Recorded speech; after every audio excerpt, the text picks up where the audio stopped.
어찌됐건 정리를 하면 우리가 이제 당장에 집을 매수를 하는데 증여세가 추징이 되면 타격이 굉장히 클 겁니다. 그렇기 때문에 대안으로 이제 차용증을 작성을 하는 건데 최대한 문제가 되지 않으려면 다음 두 가지를 기억하셔야 됩니다.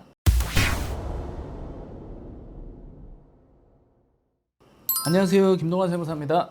오늘은 국세청이 차용증을 검증할 때 보는 두 가지 포인트에 대해서 말씀을 드리고자 합니다. 그리고 이제 실무적으로 부채 사후 관리가 어떻게 진행되는지 말씀드려 보겠습니다. 지금 현재까지도 이제 주택을 취득하는 경우에는 그 자금이 어디서 났는지 원천을 기재하는 자금 조달 계획서 제출이 이루어지고 있습니다. 일반적으로 우리가 부동산 매수 계약을 하면 한 달 내에 중개사분이 실거래가 신고를 하고 그때 이제 해당 서류를 같이 제출하는 것으로 되어 있죠. 자금 조달 계획서를 작성하다 보면 신혼부부나 젊은 20대, 30대는 부모님의 자금이 투입이 되는 경우가 거의 뭐 대부분일 만큼 자력으로 집을 취득하기가 굉장히 어렵죠. 증여세를 내자니 세금이 어마어마합니다.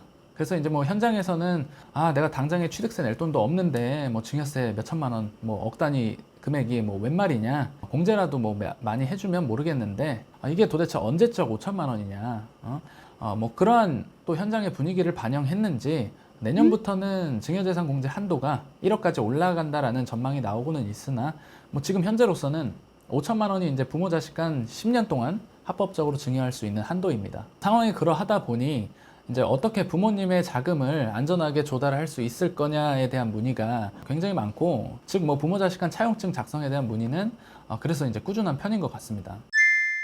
일단은 뭐 부모님께 돈을 빌리기로 했다면 임의의 양식에 이제 차용 내용을 작성을 합니다. 뭐 혹시 차용증 양식이 필요하신 분은 뭐 댓글에 메일 주소를 따로 남겨주시면 제가 개별적으로 또 보내드리도록 하겠습니다. 그래서 이제 차용증에 차용 금액, 뭐 차용 일자, 그리고 뭐 언제 갚을 건지, 그리고 뭐 이자율, 그리고 원리금 상환에 대한 계획을 최대한 구체적으로 적습니다. 이제 각각의 세부 내용을 뭐 어떻게 할 건지는 제가 지난 영상에서 이제 대략적으로 말씀을 드렸으니까 그 내용은 이제 해당 영상을 참고해 주시면 좋겠고, 오늘은 이렇게 작성된 차용증을 국세청에서는 도대체 뭘 보고 뭐 인정을 해주고 안 해주고를 정하는 거냐에 대한 부분을 크게 두 가지 측면에서 말씀드려 볼게요.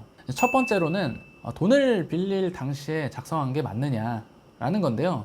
세무조사가 나온다고 하니까 너네들 방금 이렇게 작성해서 제출하는 거 아니냐라는 거죠. 그래서 이제 아니다, 나 실제로 부모님한테 돈을 받았을 때 작성한 게 맞다라고 주장을 해야 할 텐데 그걸 어떻게 입증할 거냐는 거죠.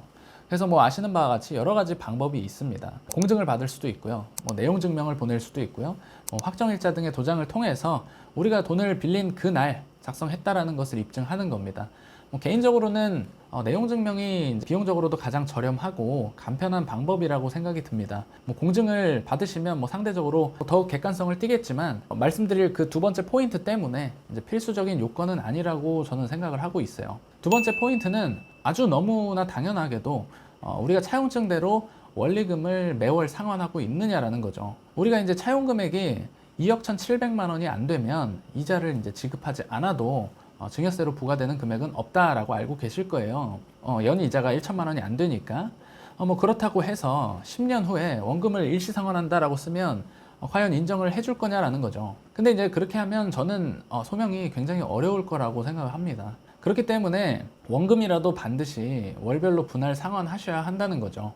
적극적으로 돈을 갚을 의사가 있다는 것을 국세청에 해명을 하셔야 되는 겁니다. 한번 생각을 해보면 금융기관에서 우리가 돈을 빌리는데 무이자로 줄 테니까 10년 후에 원금만 가져와라 라고 하는 그런 대출 상품이 없다는 것을 떠올리면 이제 국세청이 어떻게 해석을 할지 답이 나오는 거죠. 원금을 상환하기가 나는 굉장히 부담스럽다 라고 하시면 그래도 월에 1%, 2%의 이자라도 책정을 해서 매월 상환을 하셔야 합니다. 그리고 이제 실제로 부채 사후 관리 대상에 들어가면 뭐 2년에서 3년에 한 번씩 상환 내역에 대한 증빙서류 제출 요구를 받게 될 가능성이 굉장히 높습니다. 실제로 받으면 뭐 이렇게 차용을 하셨는데 지금까지 원금과 이자를 얼마나 어떻게 상환했는지 자료를 제출해라 라고 요구를 받게 되실 거예요. 뭐 그리고 또 연초에 국세청장이 나와서 부모 자식 간 차용을 영원히 사후관리 하겠다, 그리고 부채 사후관리 횟수도 1회에서 2회로 늘리겠다, 뭐 이렇게 밝힌 바가 있어서 이제 관리 대상에 내가 올라가 있다면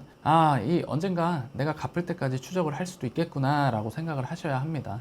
어찌됐건 정리를 하면 우리가 이제 당장에 집을 매수를 하는데 증여세가 추징이 되면 타격이 굉장히 클 겁니다. 그렇기 때문에 대안으로 이제 차용증을 작성을 하는 건데 최대한 문제가 되지 않으려면 다음 두 가지를 기억하셔야 됩니다. 첫 번째, 돈을 빌릴 당시에 작성한 것에 대한 증빙을 남긴다. 이제 공증이나 뭐 내용 증명 등의 방법을 이용하시면 되고요. 두 번째는 이제 원금이든 이자든 무조건 매월 차용증에 적힌 대로 계좌이체를 통해서 이행한다. 세무조사나 뭐 해명이나 100%라는 건 사실 없습니다. 그러나 이제 이 두 가지만 기억하시면 그래도 이제 최소 당장의 증여세 과세 문제는 피해갈 수 있으리라 짐작이 됩니다. 오늘 영상은 여기까지입니다. 감사합니다.